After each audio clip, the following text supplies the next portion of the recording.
Hello my dear family members, welcome back to our channel Ratna Competitive Exams Library. This is Ratna. So ఈ రోజు వీడియోలో మనము భారతదేశ చరిత్ర ఇండియన్ హిస్టరీ సంబంధించి ప్రాచీన భారతదేశ చరిత్ర నుండి ఇంపార్టెంట్ బిట్స్ని అయితే చూసుకుందాము. మోడల్ పేపర్స్ అన్నీ టోటల్గా మొత్తం ప్రాచీన భారతదేశ చరిత్ర, మధ్యయుగ భారతదేశ చరిత్ర, నవీన భారతదేశ చరిత్ర, modern Indian history, middle Indian history and old Indian history ఇవన్నీ కూడా మనము క్లియర్గా తెలుసుకుందాము. ప్రతిదీ కూడా మీకు మోడల్ పేపర్స్ రూపంలో అందించడం జరుగుతుంది. అండ్ ఈ సబ్జెక్ట్ మాత్రమే కాకుండా జియోగ్రఫీ, హిస్టరీ, ఎకానమీ, పాలిటీ అన్నింటికి సంబంధించి నేను ఈ విధంగా మీకు మోడల్ పేపర్స్ అయితే చేస్తూ ఉంటాను. అండ్ క్లాసెస్ కూడా చేస్తూ ఉంటాను. ఆల్రెడీ మన దాంట్లో క్లాసెస్ ఉన్నాయి, మోడల్ పేపర్స్ ఉన్నాయి, బిట్స్ వీడియోస్ ఉన్నాయి.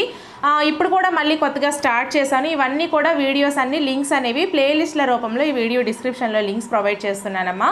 సో ఎటువంటి యాప్స్ లేకుండా మన ఛానల్లో అన్ని వీడియోస్ ఫ్రీగా చేస్తున్నాను. సో ఖచ్చితంగా మీ అందరి సపోర్ట్ మన ఛానల్కి ఇవ్వండి, సబ్స్క్రైబ్ చేసుకోండి ఛానల్ని. అలాగే వీడియోస్ నచ్చినట్లయితే ఖచ్చితంగా లైక్ చేయండి.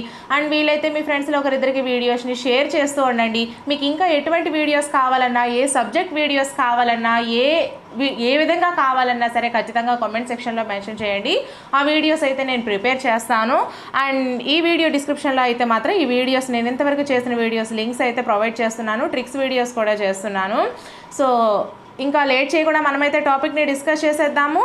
సో ఫస్ట్ క్వశ్చన్ మనం చూసుకున్నట్లయితే, క్రింది వాటిని జతపరచండి. ఏ బ్రహ్మగుప్తుడు, బి సుశ్రుతుడు, సి ఆర్యభట్టు, డి వరాహమిహిరుడు. సో రైట్ సైడ్ చూసుకుంటే ఫస్ట్ వన్ వైద్య శాస్త్ర పితామహుడు, సెకండ్ వన్ ఖగోళ శాస్త్ర పితామహుడు, థర్డ్ వన్ భూగోళ శాస్త్ర పండితుడు, fourth one Indian Newton. So సరైన సమాధానాన్ని కామెంట్ చేయండి. ఆప్షన్స్ మనం చూసుకుంటే first one A1 B2 C1 D4, second one A4 B1 C2 D3, third one A4 B2 C1 D3, fourth one A2 B3 C1 D4. So సరైన సమాధానం comment చేసేయండి అమ్మా. మీరు ఆన్సర్ వచ్చినా రాకపోయినా కామెంట్ చేయడానికి ప్రయత్నం అయితే చేయండి, నేను చెప్పేటప్పుడు మీకు గుర్తుంటుంది. ఓకేనా? So second one is the right answer అమ్మా. ఒకసారి చూసుకోండి. A4 B1 C2 D3 బ్రహ్మగుప్తుడు Indian Newton అని పిలుస్తారు. అలాగే సుశ్రుతుడు వైద్య శాస్త్ర పితామహుడు, ఆర్యభట్టు ఇక్కడ ఖగోళ శాస్త్ర పితామహుడు, వరాహమిహిరుడు భూగోళ శాస్త్ర పితామహుడు. బ్రహ్మగుప్తుడు ఏమండి? Indian Newton. ఇండియన్ న్యూటన్ అని ఎవరిని పిలుస్తారు? బ్రహ్మగుప్తుడిని పిలుస్తారు. అలాగే సుశ్రుతుడు ఎవరు? వైద్య శాస్త్ర పితామహుడు. వైద్య శాస్త్ర పితామహుడు కింది వారిలో ఎవరు అంటే సుశ్రుతుడు. ఆర్యభట్టు ఎవరు అంటే ఖగోళ శాస్త్ర పితామహుడు. ఖగోళ శాస్త్ర పితామహుడు అని ఎవరిని పిలుస్తారో ఆర్యభట్టుని పిలుస్తారు. అలాగే వరాహమిహిరుడు ఎవరు అంటే భూగోళ శాస్త్ర పండితుడు. భూగోళ శాస్త్ర పండితుడు ఎవరు అంటే వరాహమిహిరుడు. మనకి క్వశ్చన్ అటు తిప్పి ఇటు తిప్పి ఎటు నుంచి అయినా సరే క్వశ్చన్ అడిగే అవకాశం ఉంది కాబట్టి ప్రతి క్వశ్చన్లోని ప్రతి పాయింట్ కూడా చాలా జాగ్రత్తగా మీరు నేర్చుకోవాల్సి ఉంటుంది. ఓకేనా? సో నెక్స్ట్ క్వశ్చన్, క్రింద ఇవ్వబడిన సమాచారాన్ని పరిశీలించి సరైన జవాబును గుర్తించండి. ఏ వరాహమిహిరుడికి రెండవ చంద్రగుప్తుడు వారాహి అనే బిరుదుని ఇచ్చాడు. బి బ్రహ్మగుప్తుడికి గణక చక్ర చూడామణి అనే బిరుదు పొందాడు. సి మధుర శైలి నుండి గుప్తుల శిల్పకళా శైలి ఆవిర్భవించింది. So options first one A మరియు B, second one A B మరియు C, థర్డ్ వన్ B మరియు C, ఫోర్త్ వన్ A మరియు C. సో సరైన సమాధానం కామెంట్ చేసేయండి.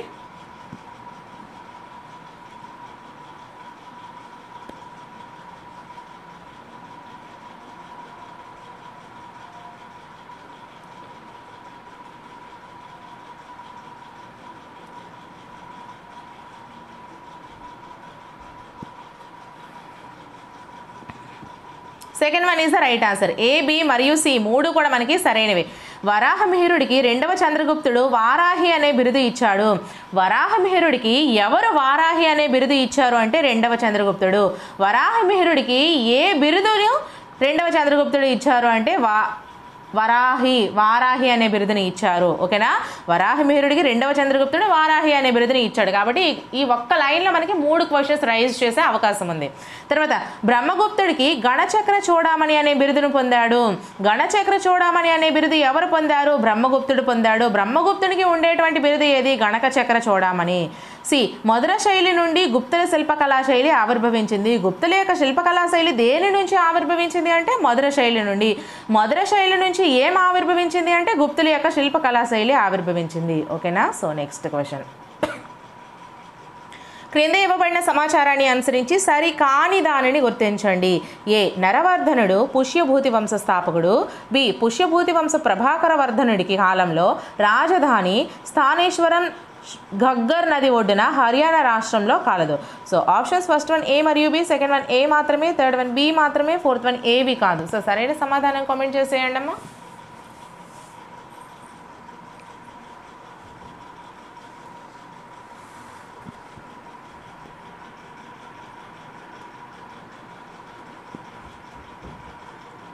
సో ఆన్సర్ వచ్చేసరికి first one is the right answer. A మరియు బి రెండు కూడా మనకి తప్పులుగానే ఉన్నాయి కాబట్టి ఇవేవి కూడా మనకి తప్పులే ఈ క్వశ్చన్కి ఆన్సర్.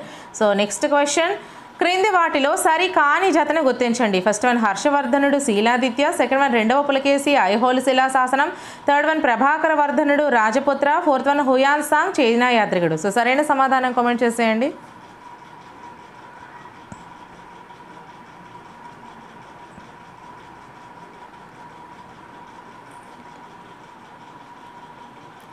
థర్డ్ వన్ ప్రభాకర వర్ధనుడు రాజపుత్ర అనే బిరుదు కలవది అనేది మనకి తప్పుది. మరి ఏంటేంటి రైట్?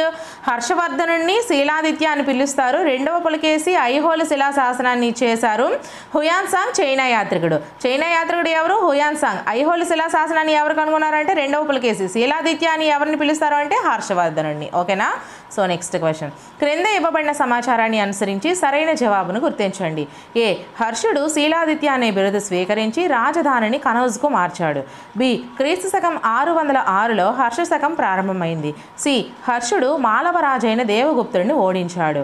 డి ఉత్తర భారతదేశం నుండి ఆధిపత్యం పొంది సకలోత్తనాథుడిగా కీర్తింపబడ్డాడు. ఈ హర్షుడు దర్పశత అనే గుర్రాన్ని ఉపయోగించేవాడు. సో ఆప్షన్స్ మనం చూసుకుంటే first one A, B, C మరియు E, second one B, C, D మరియు E, third one A, B, C మరియు D, fourth one A, B, D మరియు ఈ. సో సరైన సమాధానం కామెంట్ చేసేయండి అమ్మా.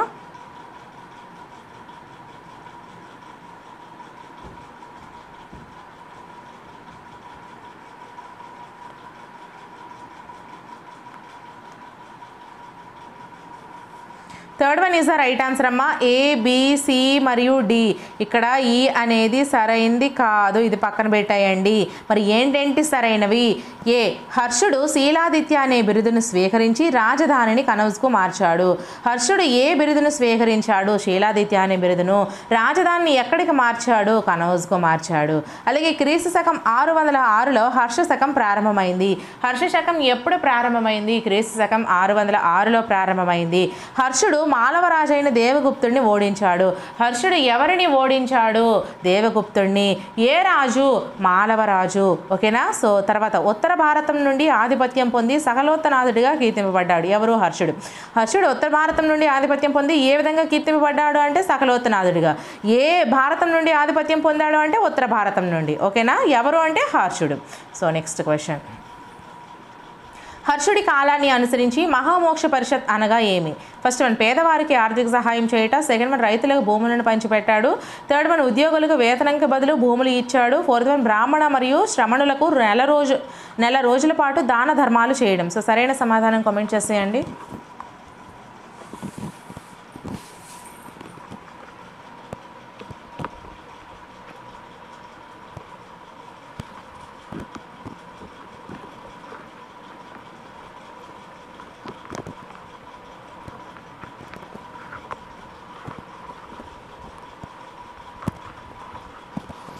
సో ఆన్సర్ కామెంట్ చేస్తారా మరి?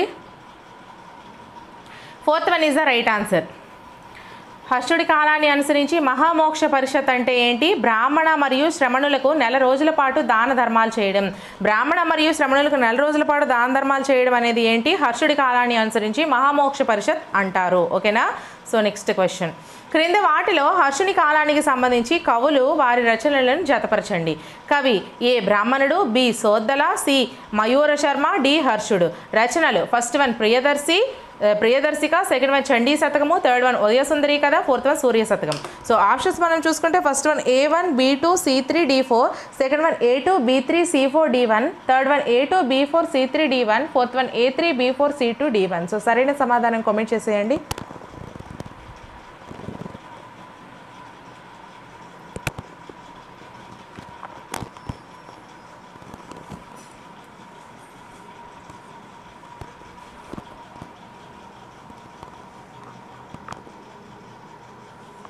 Second one is the right answer. A2, B3, C4, D1. ఓకేనా? బాణుడు చండీ శతకము, బాణుడు రచించిన రచన చండీ శతకము. సోద్దల ఉదయ సుందరి కథ, సోద్దల ఏమని రచించారు? ఉదయ సుందరి కథ అనే రచనను రచించారు. మయూర శర్మ వచ్చేసరికి సూర్య శతకాన్ని రచించారు. హర్షుడు ప్రియదర్శిక, ప్రియదర్శిక అనే రచనని ఎవరు రచించారమ్మా? హర్షుడు రచించారు. చండీ శతకాన్ని ఎవరు రచించారు? బాణుడు రచించారు. ఉదయ సుందరి కథను ఎవరు రచించారు? సోద్దల రచించారు. సూర్య శతకాన్ని ఎవరు రచించారు? మయూర శర్మ రచించారు. బాణుడు రచించిన గ్రంథం చండీ శతకము, సోద్దల రచించిన గ్రంథం ఉదయ సుందరి కథ, మయూర శర్మ రచించిన గ్రంథం సూర్య శతకము, హర్షుడు రచించిన గ్రంథం ప్రియదర్శిక. ఓకేనా? సో నెక్స్ట్ క్వశ్చన్, క్రింది వాటిలో సరి కాని జతను గుర్తించండి. ఫస్ట్ వన్ హర్షుడు బౌద్ధ మతం ఆచరణ, second one Hiuen Tsang prince among pilgrims, third one హర్షుని కాలంలో భూమి శిస్తు 1/8వ వంతు, ఫోర్త్ వన్ తామ్రలిప్తి ప్రధాన ఓడరేవు. సో సరైన సమాధానం కామెంట్ చేసేయండి. సరి కానిది అన్నారు.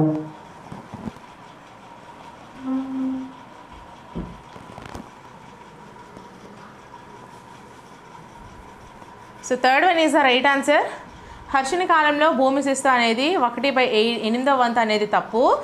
ఇక్కడ చూడండి, హర్షుడు బౌద్ధ మతం ఆచరణ, ఇది మనకి సరైనదే. బౌద్ధ మతం ఆచరణ ఎవరమ్మా? హర్షుడు ఆచరించేవాడు.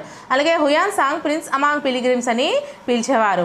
ప్రిన్స్ అమాంగ్ పిలిగ్రిమ్స్ అని ఎవరిని అంటారంటే హుయాన్ సాంగ్. అలాగే తామ్రలిప్తి ప్రధాన ఓడరేవు, ఇక్కడ హర్షుని కాలంలో ప్రధాన ఓడరేవు ఏది అమ్మా? తామ్రలిప్తి. తామ్రలిప్తి అని హర్షుని కాలంలో ప్రధాన ఓడరేవుకి ఉన్నటువంటి బిరుదు. ఓకేనా? సో నెక్స్ట్ క్వశ్చన్, క్రింద ఇవ్వబడిన హర్షుని కాలాన్ని అనుసరించి సరైన జవాబును గుర్తించండి. ఏ హర్షవర్ధనుడి పరిపాలనా కాలంలో అతని రాజ్యంలో బానిసత్వం లేదు. బి హర్షవర్ధనుడు సాహిత్యానికి ప్రాధాన్యతను ఇచ్చి తన ఆదాయంలో 1/6వ వంతు ఖర్చు పెట్టేవాడు. సి హర్షుడు ఉత్తర భారతదేశాన్ని ఆధీనంలోనికి తెచ్చుకొని ఉత్తర పథేశ్వరుడు అనే బిరుదును పొందాడు. So options first one A మరియు బి, సెకండ్ వన్ ఏ మరియు సి, థర్డ్ వన్ బి మరియు C, fourth one A B మరియు సి. సో సరైన సమాధానాన్ని కామెంట్ చేసేయండి.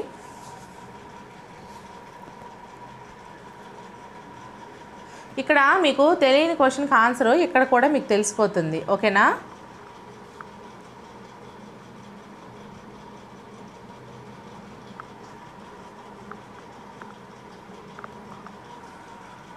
Second one is the right answer. A మరియు సి రెండు సరైనవి. హర్షవర్ధనుడి పరిపాలనా కాలంలో అతని రాజ్యంలో బానిసత్వం లేదు. ఎవరి రాజ్యంలో బానిసత్వం లేదు? హర్షవర్ధనుడి పరిపాలనా కాలంలో.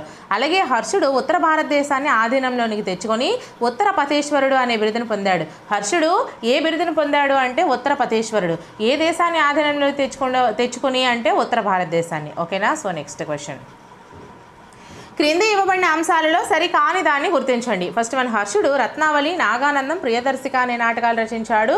సెకండ్ వన్ హర్షుడు కాశ్మీర్ నగరాన్ని జయించాడు. థర్డ్ వన్ పేదవారి కోసం ఇల్లు కట్టించి వసతి గృహం కల్పించేవాడు మరియు పన్నులు వసూలు చేసేవారు కాదు.